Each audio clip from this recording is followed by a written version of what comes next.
sampai Z. Masih ada lagi A1, A2, A3, A4, B1, B2, B3, B4, B5. Sehingga yang kita ingat hanya hal-hal yang negatif. Maka kalau negatifnya terlalu banyak, apapun yang datang dalam pikiran kita rasanya tetap negatif. Sehingga tadi waktu aku katakan, tarik nafas. Ada yang bahagia karena tarik nafas? Yang tadi bilang, gimana bahagia? Tarik nafas saja. Itu artinya kebanyakan yang negatif di bagian yang merah. Dengan lain kata nggak bisa bahagia. Percayalah, nggak akan bisa bahagia. Apapun yang datang dalam hidupnya, potensinya cuma satu: menyakiti, mengecewakan, buat kesal. Amin. Ya amin, siap dari sini bertobat, Bu. Itu makanya kita bicara ini tentang kebangkitan rohani. Saya berdoa bukan hanya kita yang bangkit, tapi dengan kebangkitan rohani yang kita alami, kita kemudian akan berpotensi menolong orang lain mengalami kebangkitan rohani.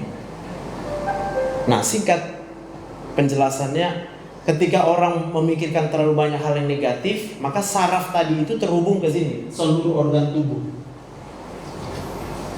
Ke jantung, ke paru-paru, ke lambung kita, ke otot-otot kita, ke tulang-tulang kita, ke persendian kita.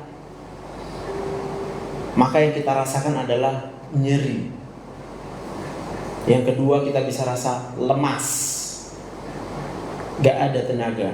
Kenapa? Karena dihabiskan oleh apa? Oleh rasa negatif yang tersimpan di amigdala, basal ganglia, dan hipokampus kita.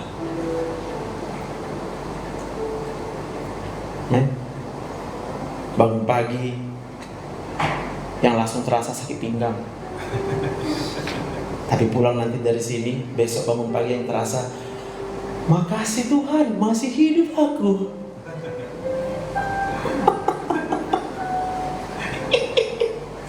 Makasih Tuhan. Entah apa masalah aku, pokoknya masih hidup aku Tuhan. Masih hidup aku Tuhan. Makasih Tuhan. Kenapa? Otak yang tadi udah terlalu banyak mengingat hal yang negatif, maka itu harus disembuhkan supaya kita bisa merasakan hal yang baik. Dengan apa? Dengan hal yang baik. Misalnya, tapi kalau kita mengharap hal yang baik dari manusia, Alkitab menyatakan apa? Terkutuklah orang yang berharap kepada manusia. Anda akan kecewa. Istri berharap suami baik sama dia baru dia sembuh. Ya memang iya. Percayalah. Kalau suami kita baik, Bu, sembuh kita, hilang sakit kepala. Sama, suami pun kayak gitunya. Kalau tiba-tiba berubah istri kita, Pak, jadi gak cerewet lagi, enak kali kita rasa hidup ini. Suami dan istri sama-sama sakit.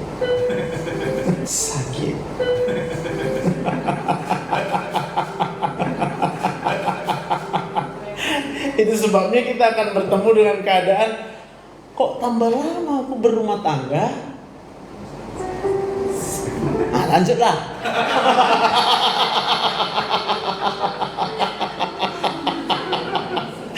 Kenapa? Karena yang kita tambahkan di dalam kehidupan rumah tangga bukan hal yang baik, tapi kecewa, dan kecewa.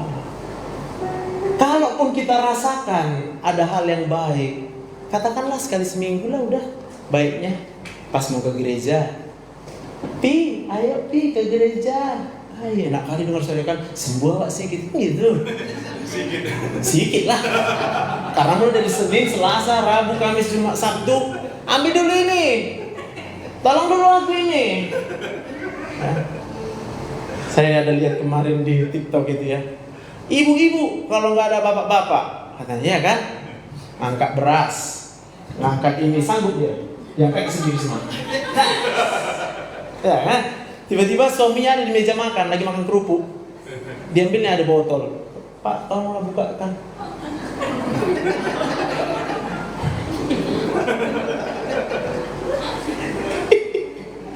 Padahal di situ mungkin suaminya berharap dia makan ditemani sama istri. Ini enggak ibu-ibu zaman now yang belum mengalami kebangkitan rohani ya. Lapar kau Pak, itu nasi udah aku buat di situ, ku masak, ikanmu di meja, ini di sini ambil, makanlah. Aku nyapu. Karena istri merasa dia pun capek membereskan rumah.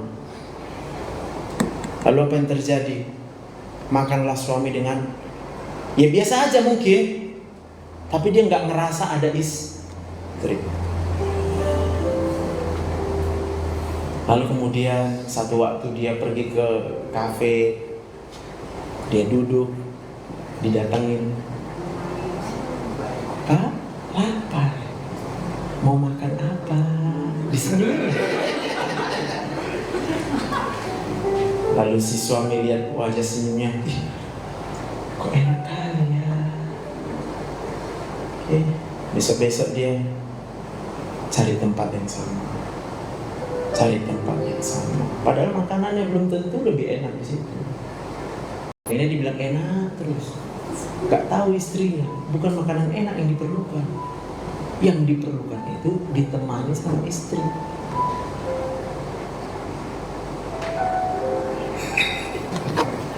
Lalu sakitlah semua badan kita. Yang udah sakit gula nggak turun-turun gulanya, darah tinggi tak turun-turun tensinya, udah makan sampai berapa jenis obat. Dan itu memang saya lihat sendiri, udah 5 jenis obat darah tinggi, bisa tensinya nggak turun-turun. Kenapa? Karena bagian otak tadi yang merah itu menyimpan hal yang negatif. Dampaknya dia membuat pembuluh darah kita itu menyempit. Ketika pembuluh darah menyempit maka aliran darah turun. Tapi ketika menyempit juga tekanannya akan naik. Aliran darah turun, otot-otot kita semua tidak mendapatkan oksigen dan nutrisi atau zat makanan yang dibutuhkan. Sehingga dikit-dikit kita bilang capek. Lalu kalau udah dipaksain kerja, numpuklah asam laktat karena oksigen kurang tapi dipaksa kerja. Mulai timbul pegal-pegal, nggak pernah enak badan, ya kan? Lalu ketika suami pulang, pijitkan dulu aku. Datang suaminya, aku pun capek.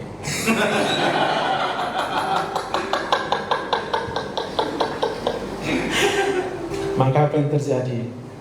Suami dan istri tidak mengalami kebahagiaan. Kalaupun bapak-bapak kemudian ya setelan keren di cermin, ibu-ibu bermakeup biar kelihatan cantik, aku cuma mau bilang itu namanya pura-pura bahagia supaya dilihat orang bahagia. Ini kita jujur-jujur saja sama diri sendiri ya. Maka aku berkata tadi, saya berdoa pulang dari sini kita jadi orang yang baru. Amen. Punya pemikiran yang baru. Dan sakit udah selesai ya. Maka kalau yang sebaliknya yang kita alami, orang yang bisa merasakan gembira dan bahagia, itu kemudian akan membuat seluruh organ-organ yang terlihat di gambar ini itu akan bekerja dengan baik. Kita akan sehat. Amen. Maka firman Tuhan tidak bohong. Hati yang gembira adalah obat yang manjur. Berikan tepuk tangan buat Tuhan. Firman Tuhan tidak bohong. Hati yang gembira adalah obat yang manjur. Berikan tepuk tangan buat Tuhan. Kau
sebagaimana Tuhan mengampuni kita, Bapak Ibu. Kadang-kadang kita lupa buat itu sama orang lain. Bahkan sama suami kita, sama istri kita. Yang kita ingat cuma, kok kau jahat kali, kok kau gak peduli sama aku, kok kau kayak gini, kok kau begini, kok kau begini. Sementara Tuhan telah terlebih dahulu mengampuni kita. Dan apa yang bisa memulihkan kita nggak lain hanyalah pengampunan. Maka waktu kita mengampuni orang yang bersalah kepada kita, saya mau bilang, itu bukan hanya memulihkan kita, itu memulihkan orang yang tanpa dia sadar. Saya mengatakan dia nggak sadar. Kenapa dia nggak sadar? Apa kita tahu detik demi detik dari kehidupan setiap orang yang dialaminya sejak dia datang ke dunia ini? Apa aku tahu semua apa yang dialami istriku ketika dia mulai dilahirkan? Apa dia nggak mengalami banyak masalah?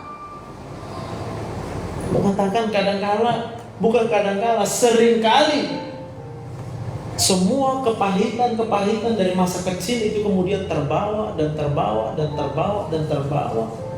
Sehingga apa yang ada di dalam pikirannya hanyalah hal yang negatif. Maka tanpa sadar kita jadi cerewet, kita gampang marah, kita gampang emosi, kita nggak bisa bahagia, kita nggak bisa gembira. Lagu ini mengingatkan kita,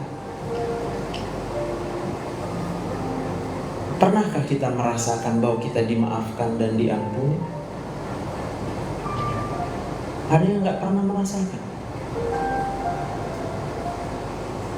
Waktu anak-anak mungkin kita buat satu kesalahan, lalu mama kita datang, gak apa-apa, mama tahu kamu gak sengaja, gak apa-apa.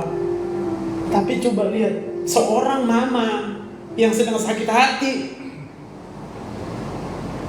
sama suaminya, maka ketika bertemu dengan kesalahan anaknya, yang dia lakukan adalah, kurang ajar kau.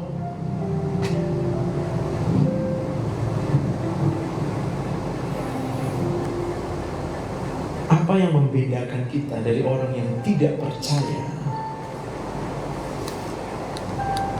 adalah ini ya, Yesus. Berapa banyak kita percaya sama Tuhan Yesus? Apa yang Tuhan Yesus lakukan buat kita? Pernah nggak kita ingat-ingat itu? Pernah nggak kita biarkan otak kita yang putih tadi, yang tadinya kita senangnya memikir-mikirkan kejahatan orang lain, yang tadinya otak kita pakai untuk memikirkan besarnya masalah kita, yang kita pikirkan betapa sakitnya yang kurasakan. Lalu berapa banyak waktu yang kita mau pakai untuk memikirkan pengorbanan dari Tuhan Yesus di kayu salib. Bahkan saya mau katakan, sebelum pun Tuhan Yesus digantung di kayu salib, ada berapa banyak hinaan, deraan, penderitaan yang dialami Tuhan Yesus. Lalu kita mulai berpikir, kok baik kali kau Tuhan. Lalu kita memikirkan kita mau percaya. Dan ketika kita percaya, talamus kita tadi, bagian yang merah itu kemudian akan menerima kebahagiaan. Rasanya diampuni pelanggaran. Ada di sini yang pernah hitung-hitungan dosa sama Tuhan? Lalu ketika kita berdoa, yang muncul suara adalah, ini dosa kau, ini dosa kau, didakwa. Saya mau bilang itu bukan pekerjaan Tuhan, pekerjaan setan dalam hidup kita. Anda sedang didakwa. Kenapa? Karena kita biarkan diri kita didakwa. Kenapa? Karena kita sukanya mendakwa orang. Itu sebabnya Tuhan katakan, kamu jangan menghakimi. Tugas kita adalah ampuni. Kasihilah musuh kita. Bapak Ibu dikasih Tuhan, ini bukan pekerjaan manusia yang aku bicarakan di sini. Ini pekerjaan Tuhan. Dari mana kita tahu itu pekerjaan Tuhan? Yohanes 3:16 kita pasti sama-sama tahu. Karena begitu besar kasih Allah akan dunia ini, sehingga Ia mengaruniakan anaknya yang tunggal, sehingga setiap orang yang percaya. Berapa yang percaya Tuhan Yesus? Berapa yang percaya Tuhan Yesus berkorban buat kita? Berapa yang percaya penderitaan Tuhan Yesus itu luar biasa? Pikirkanlah itu mulai dari sekarang. Supaya apa? Supaya kita bisa merasakan pengampunan dan kasih yang begitu besar. Lalu ketika kita melihat suami kita nggak perlu sakit hati. Kita cuma berkata seperti yang Tuhan Yesus katakan.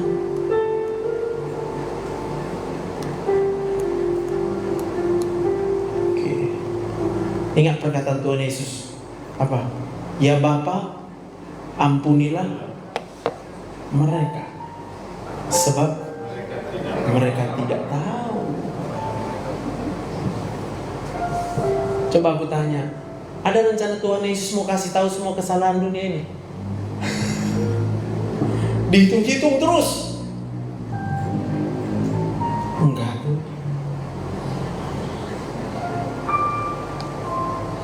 Maka supaya kita tidak merusak otak kita, ya, siapa yang sayang sama otaknya sendiri? Kan tahap yang paling berat kerusakan otak itu kayak orang gila di pinggir jalan. Nggak ada lagi yang baik sama dia. Coba berani kasih makan. Nih makan kau ya. Sambil senyum kita. Makan kau ya bang. Apa dibilangnya? Dia gila kau. Paham? Hal yang baik kita berikan kepada dia, dia rasa itu suatu kejahatan. Maka pertanyaannya tadi, bisakah kita ketika menghirup nafas, kita merasakan kebaikan Tuhan dalam hidup kita? Boleh tepuk tangan buat Tuhan. Aku tahu mungkin sekarang belum bisa kita mengampuni dan memaafkan. It's okay. At least kita tahu sesuatu pagi ini. Orang yang percaya lalu menerima dengan segenap hatinya bahwa Yesus adalah Tuhan dan Juru Selamat, mengaku dengan mulutnya, maka pada waktu itu Roh Kudus itu akan kita terima. Siapakah Roh Kudus? Dialah penghibur. Apa tugas penghibur? Menghibur. Katakan amin. Hari ini kalau kita menerima itu dengan sungguh-sungguh, hati kita akan dihiburkan. Tapi kalau belum bisa kita terima, ya udahlah, masih rusak otakku gimana? Bagaimana supaya bagus otakku? Supaya bisa lihat aku bahagia, supaya bisa aku lihat suamiku yang kasar itu dengan senyum. Tiap hari bersyukur hanya karena masih hidup. Amen. Karena kalau kita cari-cari alasan untuk bersyukur, wah, berapa banyak sih? Satu hari kita bersyukur karena punya uang. Oke? Besok-besok aku yakin kita takut kehilangan uang. Aduh makasih Tuhan, ada uangku 2 miliar. Kita bilang. Berapa lama kita bisa bersyukur dengan hal itu? Karena berikutnya kita akan mulai rasa takut kehilangan uang. Bahkan saya mau katakan bukan hanya takut ya. Nengok rekening masih 2 miliar dari situ. Tapi tanggal bertambah. Kok nggak tambah-tambah ini? Kita rasa kurang. Maka kita tidak mungkin, tidak boleh bersyukur karena punya uang. Biasa aja punya uang. Ya ada uang ya biasalah, dikasih Tuhan, amin. Tapi satu hal yang pasti, kebaikan Tuhan. Dari mana? Kita masih hidup. TGIA, biar gampang ingatnya, ya kan Dek? Apa TGIA? Thank God I'm alive. Haleluya. Mana anak muda sih? Mana anak muda? Ayo, angkat tangan. Kok nggak muda lagi Dek? Thank God I'm alive. Haleluya. Mana anak muda sih? Mana anak muda? Ayo, angkat tangan. Kok nggak muda lagi Dek? Anakku masih hidup. Maka sama aja kita membiarkan otak kita berada di dalam kerusakan. Kau akan makin kecewa. Dan Alkitab nggak salah bilang, hari-hari ini yang baik tambah baik, yang jahat tambah. Ya karena itu orang kalau makin kenal Tuhan, makin dekat Tuhan, makin baik. Sebab apa? Yang jahat nggak bisa nyentuh lagi dalam hidupnya. Tapi kalau orang yang jahat, dia tetap memilih untuk hidup dalam kejahatannya, dia tambah jahat dan tambah jahat.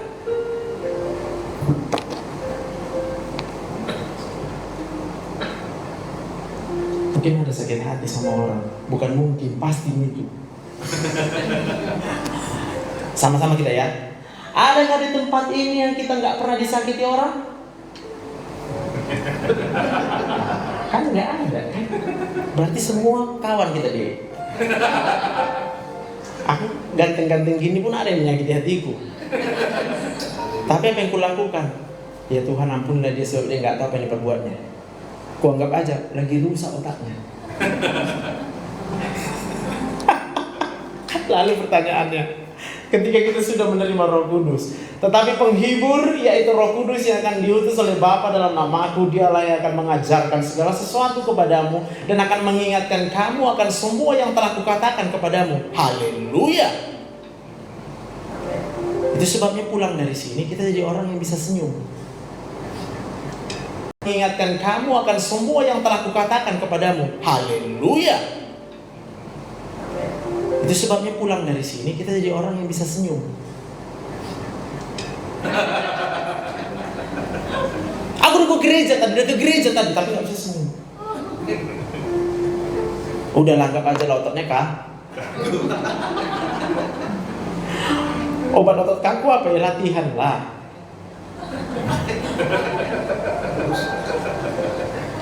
Senyum deh. Aku salah.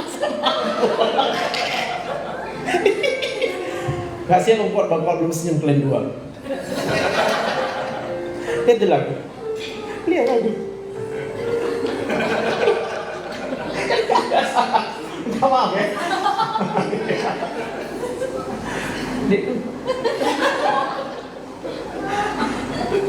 Tuhan baik. Amin. Amin. Tuhan baik. Amin. Bisa juga deh.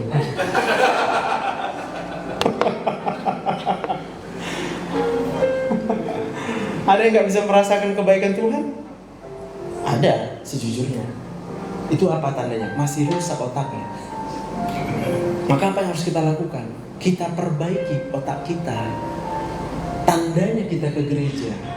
Setiap kita datang ke gereja, kita diingatkan Tuhan itu baik. Lalu kita bilang di pikiran kita, ih baik kali Tuhan, ih baik kali Tuhan, ih baik kali Tuhan. Sampai masuk ke otak kita itu. Jangan berhenti.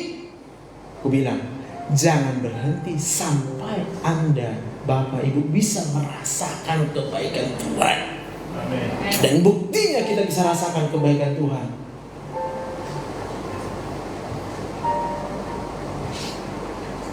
Amin. Amin. Gak ada loh di situ.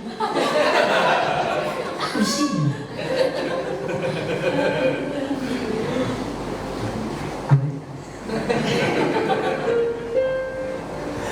Tapi nggak apa-apa lah, semuanya kayak gitu anak-anak. Anakku pun kayak gitunya.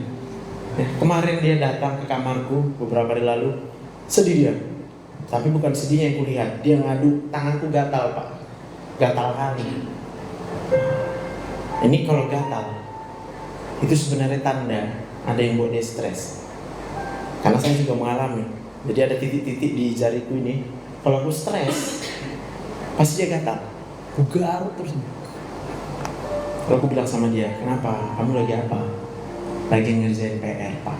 Oh, susah PR-nya. Susah kali. Kesal kamu ya? Iya lah, Pak. Udah, tinggalin PR kamu, tinggalkan. Nah, sini duduk bentar.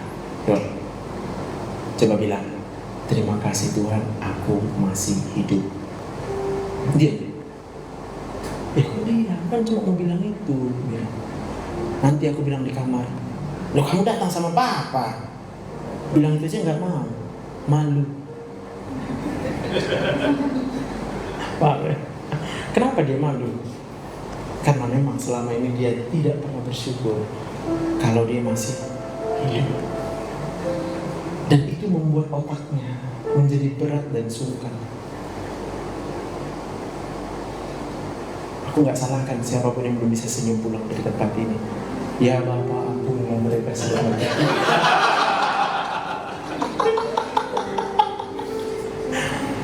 Ini kan dia. Aku kan ikhlas aja senyumnya. Udah mau ditangkap senyumanku sebagai satu kebaikan. Yang untung juga kalau aku akan tetap senyum. Amin. Amin. Mana mau aku ingat-ingat kesalahan orang.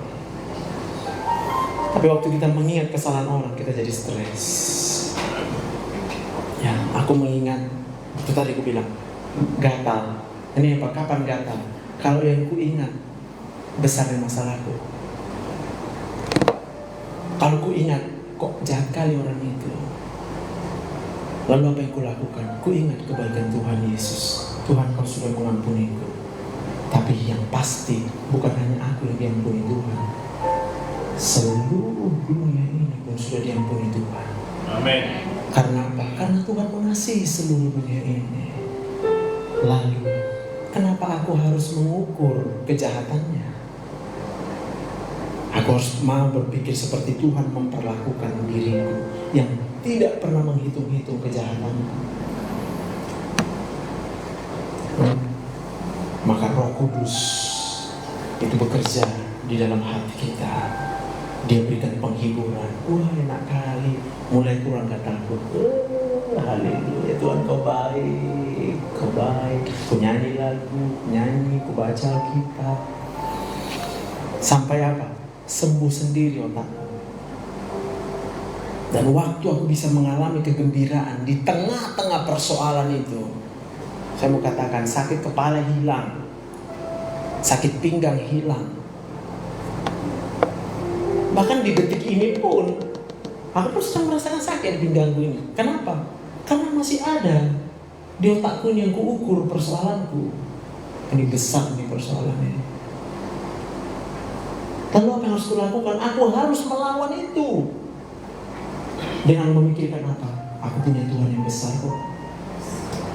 Aku punya Tuhan yang besar. Bagi Tuhan tidak ada yang mustahil. Oh, masih belum juga? Lagi terus. Tiap detik Tuhan terima kasih aku masih hidup. Aku punya Tuhan yang besar. Bukankah kalau kita masih hidup itu bukti bahwa Tuhan masih ada? Amin. Amin. Tanpa Tuhan gak bisa semua dunia ini berjalan. Halo, mau gak kita menolong orang lain untuk bertobat? Hah? Iya, ini modal kita loh. Roma 4 ayat 7. Berbahagialah orang yang diampuni pelanggaran-pelanggarannya dan yang ditutupi dosa-dosanya. Rasakan dulu kebahagiaan itu. Bilang, Tuhan terima kasih kau sudah mengampuni dosaku. Lalu apa yang harus kita lakukan? Bagaimana agar orang yang jahat dapat bertobat? Apakah dia mau percaya kepada Tuhan Yesus? Aku yakin kalau orang jahat percaya sama Tuhan, dia pasti bertobat. Amin. Buktinya apa? Orang yang di sebelah kanan Tuhan Yesus, kanan apa kiri tuh? Pokoknya di sebelahnya salah satu kemudian berkata, aku percaya. Maka pada waktu itu juga Tuhan berkata, hari ini juga kau berada bersama-sama dengan Tuhan di Firdaus. Amin. Amin. Itu karena dia memilih percaya kepada Tuhan Yesus. Sekarang orang yang berbuat jahat kepada kita, Dia nggak percaya sama Tuhan Yesus, makanya dia sakit hati. Apa yang mau kita buat? Kita obatilah dia. Apa obatnya orang yang sakit hati? Ya kebahagiaan, amin. Maka Tuhan bilang dalam Matius 5 ayat 44, tetapi aku berkata kepadamu, kasih dia. Apa obatnya orang yang sakit hati? Ya kebahagiaan, amin. Maka Tuhan bilang dalam Matius 5 ayat 44, tetapi aku berkata kepadamu, kasih. Lalu dia bisa menangkap itu sebagai kebaikan. Lalu dia ingat-ingat kebaikan kita. Itu akan termemori di otaknya. Sehingga kemudian pikiran negatifnya mulai dibersihkan. Ya tapi kan udah lama kali dijat sama aku. Ya berarti udah banyak kali rusak otaknya. Kalau udah sakit kali otaknya berarti perlu dosis tinggi. Iya, buatlah dosis tinggi untuk dia. Bu, Pak, mungkin kita bilang hari ini anak bandel kali. Tenang dulu. Berarti kita perlu memberikan kebaikan buat anak kita sampai dia bisa merasakan kebaikan itu. Baru otaknya akan sembuh. Maka saya selalu ingatkan sama istri saya, tapi sekalian saya ingatkan karena dua kali ingatkan berantem kami kan. Jangan kau marah kalau anakmu bodoh. Ya tapi kayak 10 kali. Ya udah. Berikutnya aku bilang lagi, jangan kau marah. Gak sanggup dia. Ya sudahlah, mungkin dia udah capek kerja di rumah. Maka ketika dia mengambil bagian mengajar anakku, apa yang aku lakukan? Masuk ke kamar, aku tutup, aku kunci dulu. Nonton TV aku biar aku dengar dia marah.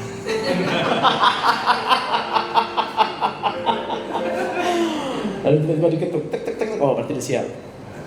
Kalau istriku yang masuk, aku keluar dulu. Aku datangi anakku. Mana tadi yang payah kali Pak? Oh nggak ada papanya itu bilang. Tenang aja kak, tenang. Itu dia kenapa payah kali nggak ngerti ya. Kalau nggak ngerti kenapa rupanya gitu. Masih hidup nggak kau? Sadar, kau masih hidup. Tarik nafas. Masih hidup? Masih Pak. Aku cuma bilang, nah, takut akan Tuhan adalah permulaan pengetahuan. Kau mau pintar, ingat Tuhan sekarang. Tapi kan aku tadi kena marah sama mama. Oh udah gak apa-apa itu.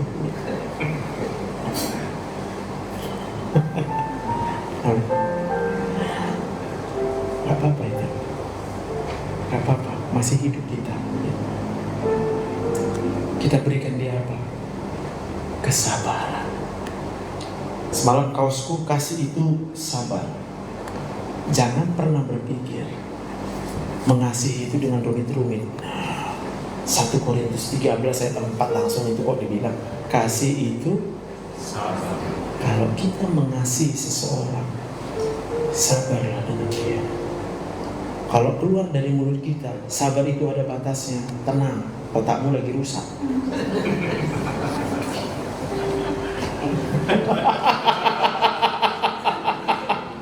Berarti perlu diobati. Siapa yang bisa mengobatimu? Kalau datang ke gereja, berarti yang mengobatimu Tuhan. Rasakan sabarnya Tuhan.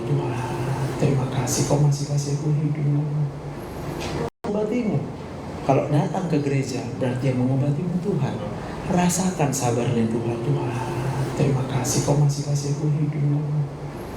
Ya, berarti kita sebagai orang yang sudah mengalami kebangkitan rohani, modal kita Roh Kudus, Pak. Hiburan kita itu Roh Kudus, katakan amin. Bapak gak perlu mengalami hal-hal yang menyenangkan buat Bapak tetap bisa senang karena Roh Kudus. Itu pembeda, jelas pembedanya. Aku tahu, aku pun gak sempurna. Di jalan aku masih kadang-kadang bisa kayak orang gila sendiri. Lalu diingatkan sama istriku, ingat katanya. Bulan lalu itu diserempet mobilku sama angkot. Wis keluar darah, otak sakit. Stop belok. Ngapain? Kata istriku. Gak apa-apa, biar ingatkan dia. Ya udah, awas, hati-hati. Pas lampu merah, aku turun, udah bawa panas hati nih. Sejalan, aku tengok dia. Tapi aku tengok juga ada penumpang. Tema bulan lalu surat Kristus. Aku turun, udah bawa panas hati nih. Sejalan. Aku tengok dia. Tapi aku tengok juga ada penumpang. Tema bulan lalu surat Kristus. Langsung minta maaf. Ya udah lah bang, lain kali hati-hati lah ya bang. Turun aku. Balik aku mobilku, ketawa istriku. Dah.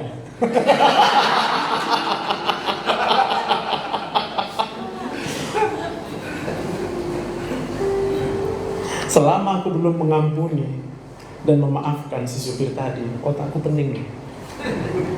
Bisa aja aku di hadapan dia, ya udahlah bang, nggak apa-apa. Dilihat orang aku kayak mengampuni dan memaafkan, ya sudahlah itu taruhannya. Tapi di mobil belum bisa memaafkan, pening otakku. Sampai aku berdoa, Tuhan, Kau ampuni dia.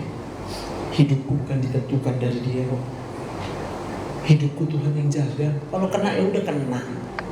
Ya, tapi kan nanti uang kau keluar untuk itu. Ya uangnya punya Tuhan. Aku takut apa? Takut nggak punya uang. Cari dahulu kerajaan Allah, kebenaran maka semua akan ditambahkan. Ya udah. Jangan dekat sama uang. Dekat sama Tuhan. Amin. Pasti ada uang. Ya iyalah. Bagaimana? Tuhan udah bilang kok. Amin kan? Nah, atau lagi mikir tagihan. Soalnya aku juga lagi mikir tagihan ini. Aku cuma bilang, Tuhan terserah kau Tuhan. Mau kau ambil juga ambil, gak apa-apa. Mau gak bisa kebayar lagi lalu Tuhan ambil itu, ya sudah lah Tuhan. Semua punya Tuhan. Tapi kalau Tuhan izinkan ya aku terima. Masa gak aku terima sih Tuhan? Kamu nih Tuhan, makasih Tuhan gitu. Aku memilih untuk apa? Percaya kepada Tuhan. Punya Tuhan. Tapi kalau Tuhan izinkan ya aku terima. Masa gak aku terima sih Tuhan? Kamu nih Tuhan, makasih Tuhan gitu. Aku memilih untuk apa? Percaya kepada Tuhan. Kita marah sama orang yang jahat, gak akan bertobat dia. Kita harus dengan sabar, lalu ajarkan dia yang benar. Maka aku kita marah sama orang yang jahat, gak akan bertobat dia. Kita harus dengan sabar, lalu ajarkan dia yang benar. Maka aku sedang kesabaran kita. Supaya apa dia bisa rasa sabar kita? Supaya dia bisa rasakan cinta kita sama dia. Supaya apa bisa dia rasakan cinta kita sama dia? Sehingga waktu kita bilang sama dia, nah, takut akan Tuhan adalah permulaan pengetahuan. Maka dengan cara demikian orang tua akan membawa anaknya dekat dengan Tuhan. Anak kalau udah dekat dengan Tuhan ya, bukan jago rumus matematika buat masa depan kita. Yang memegang masa depan kita adalah Tuhan. Iya, tapi tanpa sadar kita malah mendekatkan anak-anak kita dengan kepintaran. Itu nggak akan menjamin masa depannya. Dekatkan dia dengan Tuhan. Bagaimana bisa dia dekat dengan Tuhan? Kalau dia nggak bisa merasakan mamanya baik,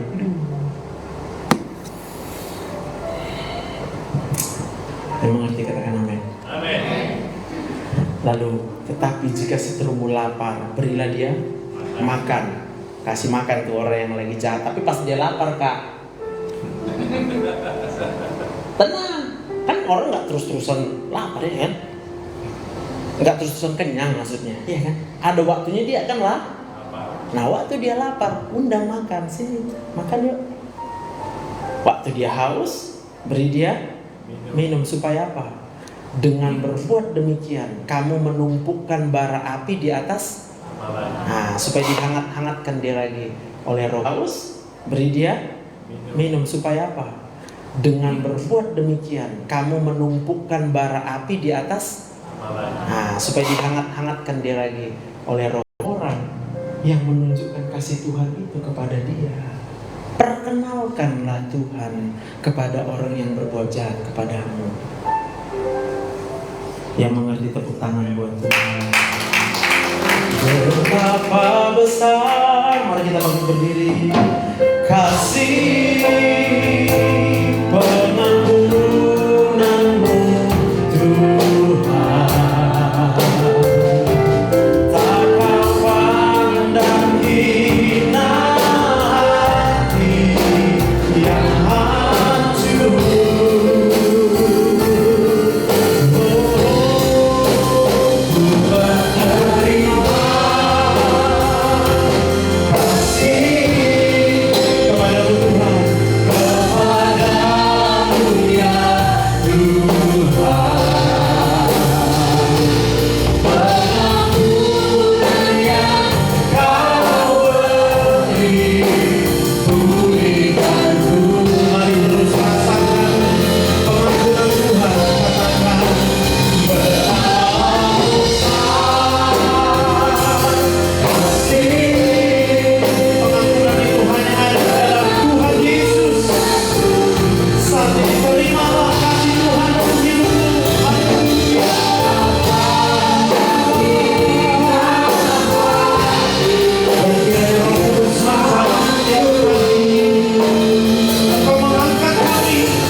Sebagaimana Kau telah memberikan kehidupan kepada kami,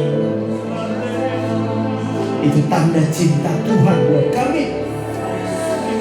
Tapi sebagaimana Yesus yang mati di kayu salib menderita bagi kami, menebus dosa kami, itu tanda pengampunan Tuhan bagi kami. Mungkin saat ini kau tidak bisa merasakan betapa besar pengampunan Tuhan buatmu, tapi cukup kau sadari dan terima dan percaya apa yang telah kukatakan kepadamu, bahwa Yesus merelakan seluruh hidupnya, bahkan sampai mati di kayu salib. Buat apa? Hanya untuk menebus kita dari dosa-dosa kita. Bisakah kita merasakan pengampunan itu? Teruslah bersyukur, katakan terima kasih Tuhan untuk pengampunan-Mu. Terima kasih Yesus, Kau yang berikan hidup-Mu bagi kami.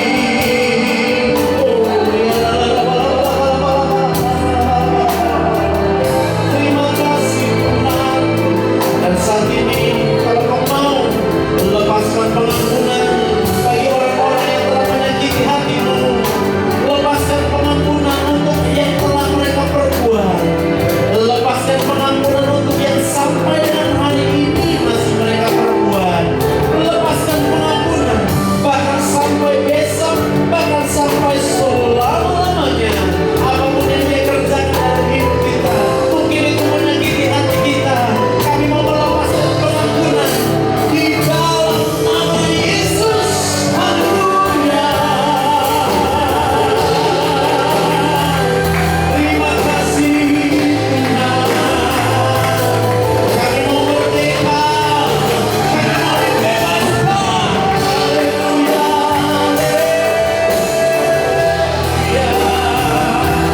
Kesembuhan, kesembuhan itu akan mengalami, akan mengampuni dalam nama Yesus. Haleluya.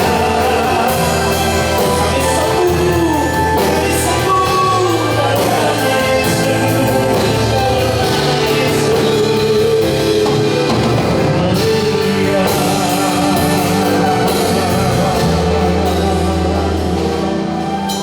Kalau ada di antara kita yang sampai dengan detik ini kau berkata belum bisa mengampuni, belum bisa mengampuni, masih sakit kali merasa, gak apa-apa. Sadarilah kalau engkau masih hidup sampai dengan saat ini, itu adalah bukti pengampunan Tuhan buatmu. Sampai dengan hari ini kau masih hidup karena Tuhan masih mengampunimu. Maukah kau percayakan hal itu? Dan ketika kau mau percaya dengan hal itu, kami berdoa Roh Kudus Kau menjamah hatinya dalam nama Yesus. Oh ya nama Jesus.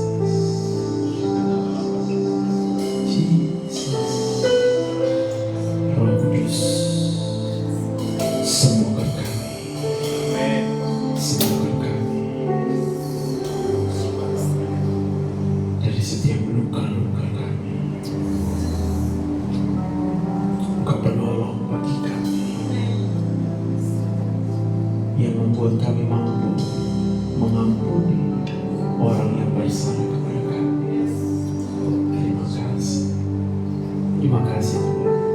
Hamba-Mu selesai berbicara untuk di sesi yang pertama ini. Hamba terus berserah kepada-Mu Tuhan. Biar bukan perkataan manusia, tapi hamba menerima apa yang Kau pesankan melalui hamba-Mu ini Bapa. Hamba telah sampaikan dengan kata-kata yang sederhana di tempat ini. Terima kasih Tuhan. Dan sebelum kami pulang, kami mau menerima berkat dari Tuhan. Mari setiap kita, anak-anak Tuhan dikasih Tuhan, angkat tangan, marakan hadir berjamaah kepada Tuhan Yesus.